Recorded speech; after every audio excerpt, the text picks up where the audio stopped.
ఓవైపు అధికార కాంగ్రెస్, ఇంకోవైపు విపక్ష బీఆర్ఎస్. అసెంబ్లీ దద్దరిల్లాల్సిందే. అవును, ఈ బడ్జెట్ సెషన్ ఎండలతో పాటే హీట్ ఎక్కడం ఖాయంగా కనిపిస్తుంది.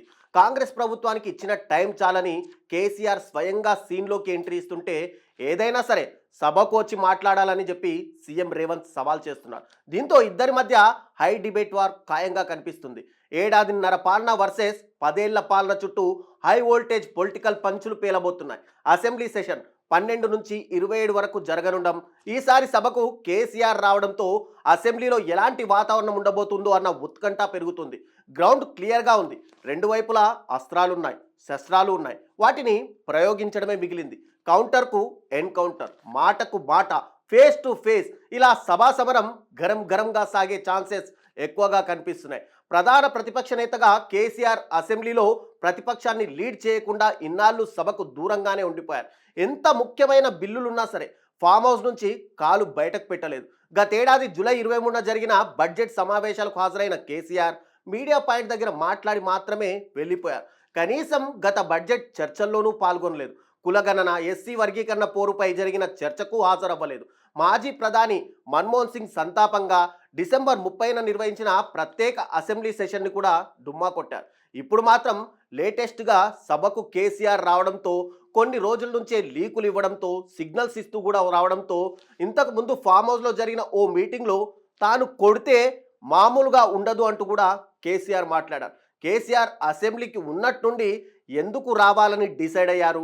ప్రధాన ప్రతిపక్ష నేతగా అసెంబ్లీకి రాకపోతే జనంలోకి రాంగ్ సిగ్నల్స్ వెళ్తాయనుకున్నారా? లేదంటే అనర్హత వేటు పడుతుందని ఆలోచన చేశారా? కారణం ఏదైనా కేసీఆర్ కారు హారన్ మోగించారు. ఇక యుద్ధమే అంటున్నారు. సభ దద్దరిల్లాల్సిందే అని లీకులు ఇప్పిస్తున్నారు. సో కేసీఆర్ అసెంబ్లీకి వస్తారంటూ జరిగిన ప్రచారానికి ముందు చాలానే జరిగాయి. అటు కేటీఆర్, ఇటు సీఎం రేవంత్ చిట్చాట్లో చెప్పిన విషయాలతోనే మ్యాటర్ సైతం హీట్ ఎక్కింది. ఇక అసెంబ్లీ సెషన్ మొదలయ్యాక ఎలా ఉండబోతుందో అన్న ఉత్కంఠ కూడా అటు సామాన్య జనాల్లో పెరుగుతుంది. రాజకీయాల్లో కేసీఆర్ ప్లాన్ ఆఫ్ యాక్షన్ డిఫరెంట్గా ఉంటుంది. ఇప్పుడు కూడా పెద్ద స్ట్రాటజీతోనే సభకు వచ్చే ప్లాన్ చేసుకుంటున్నారు. అయితే కేసీఆర్ వ్యూహాలకు కాలం చెల్లిందని, సభలో ఏదైనా చర్చకు రెడీ అని, బీఆర్ఎస్ 10 ఏళ్ల పాలన, కాంగ్రెస్ ఏడాదిన్నర పాలన పైన డిబేట్కు సిద్ధమే అని కాంగ్రెస్ సైతం సిగ్నల్స్ పంపుతుంది. మరి అసెంబ్లీ బడ్జెట్లో ఏం జరగబోతుంది? అసెంబ్లీ బడ్జెట్ సమావేశాల్లో నిజంగానే హై వోల్టేజ్ డిబేట్ ఉంటుందా అంటే ఖచ్చితంగా అవునన్న సమాధానమే వస్తుంది. తాజాగా తెలంగాణ భవన్లో కేసీఆర్ అధ్యక్షతన బీఆర్ఎస్ ఎల్పీ మీటింగు జరిగింది. అసెంబ్లీ మండలిలో అనుసరించాల్సిన వ్యూహాలపై ఎమ్మెల్యేలు, ఎమ్మెల్సీలకు కేసీఆర్ డైరెక్షన్ ఇచ్చారు. అసెంబ్లీలో మాట్లాడాల్సిన అంశాలపై, సర్కారుపై సంధించాల్సిన ప్రశ్నలపై, ఫాలో అవ్వాల్సిన స్ట్రాటజీపై కూడా గైడ్ చేశారు. డైరెక్షన్ ఇవ్వడమే కాదు, డైరెక్ట్గా సభకే వస్తారన్నారు. అంతేకాదు, కాంగ్రెస్ ప్రభుత్వానికి తగినంత సమయం ఇచ్చామని, ఎన్నికలకు ప్రజలకు ఇచ్చిన హామీలను నెరవేరుస్తారని ఓపికగా నేను ఎదురు చూశానని, కాంగ్రెస్ సర్కారు ఏమీ చేయకపోగా రైతులు, ప్రజలను ఇబ్బంది కలిగించే అసత్య ప్రచారాలతో కాలం వెల్లదీస్తుందని కేసీఆర్ కామెంట్ కూడా చేశారు. ఇక ప్రజా సమస్యలపై అసెంబ్లీలో కాంగ్రెస్ సర్కార్ను తానే స్వయంగా ఎండగడతానని నాయకులతోనూ చెప్పారు. నిజానికి గులాబీ బాస్ రంగంలోకి దిగుతున్నారంటే ఒక ప్లాన్ ఆఫ్ యాక్షన్తో ఉంటారు. అయితే సభకు వచ్చి అధికార పార్టీ వైఫల్యాలపై మాట్లాడాలంటే గతంలో తాము చేసినవి కూడా చూసుకోవాల్సి ఉంటుంది. ఈ రెండింటిని బ్యాలెన్స్ ఎలా చేస్తారన్నదే ఇక్కడ కీలకంగా మారింది.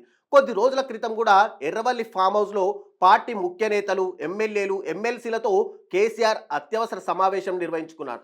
ఏప్రిల్ 27న బీఆర్ఎస్ పార్టీ ఆవిర్భావ దినోత్సవం, అలాగే బడ్జెట్ సమావేశాలపైన చర్చించారు. ఇప్పుడు బీఆర్ఎస్ ఎల్పీ మీటింగు దీనికి అదనం.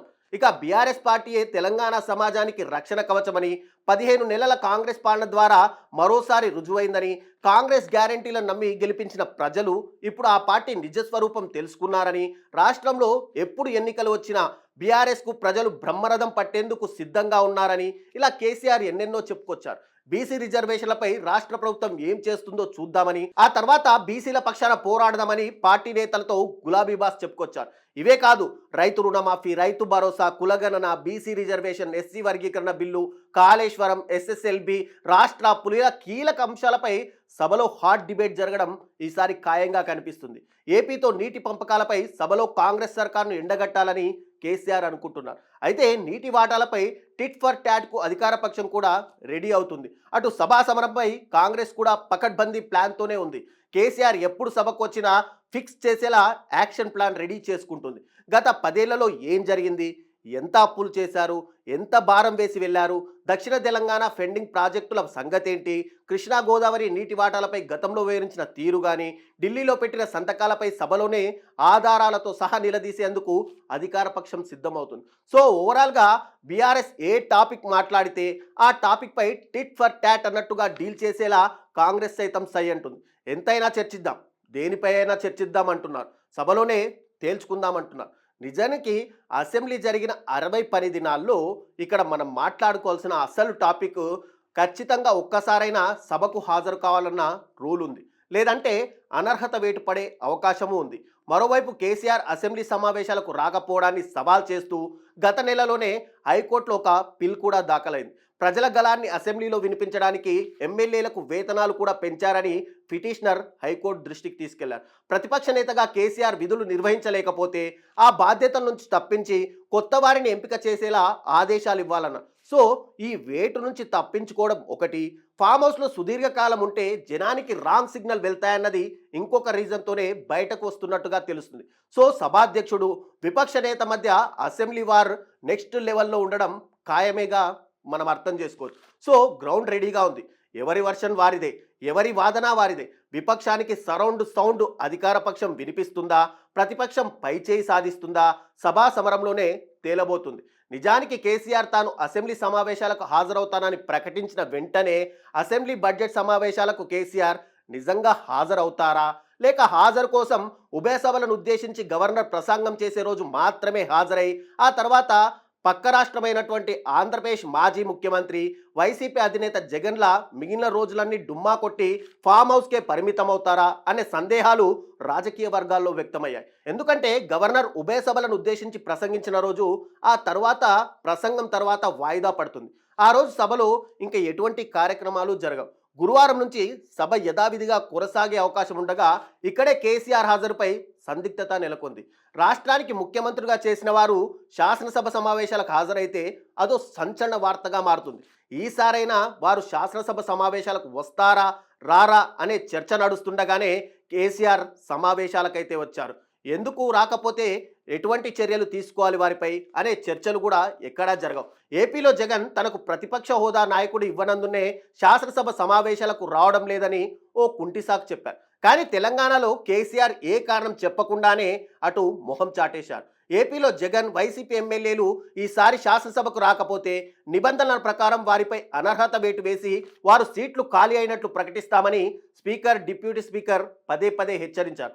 అందువల్లే జగన్ 10 మంది ఎమ్మెల్యేలను వెంటబెట్టుకొని వచ్చి హాజరు వేయించుకొని గవర్నర్ ప్రసంగిస్తుండగానే అక్కడి నుంచి వెళ్ళిపోయారు. శాసనసభకు రాకపోతే కేసీఆర్ పైన వేటు వేస్తామని కాంగ్రెస్ ప్రభుత్వం ఇప్పటి వరకు చెప్పలేదు. కానీ హైకోర్టులో ఓ పిటిషన్ దాఖలవగా ఆయన నిరవధికంగా శాసనసభకు డుమ్మా కొడుతున్నారు కనుక ఆయన సభ్యత్వం రద్దు చేయాలని ఆ పిటిషన్ సారాంశం.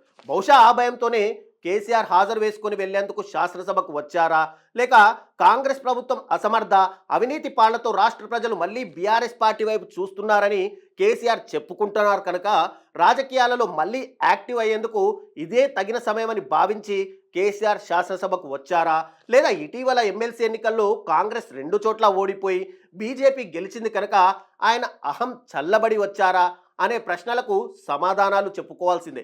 ఏదేమైనప్పటికీ కేసీఆర్ శాసనసభకు వచ్చారు కాబట్టి ఆయనను ఎదుర్కోవడానికి కాంగ్రెస్ మంత్రులకు చాలా కష్టపడాల్సి వస్తుంది. ఒకవేళ రాకుండా మళ్ళీ మొహం చాటేస్తే కాంగ్రెస్ ప్రభుత్వానికి చాలా ఉపశమనము లభిస్తుంది.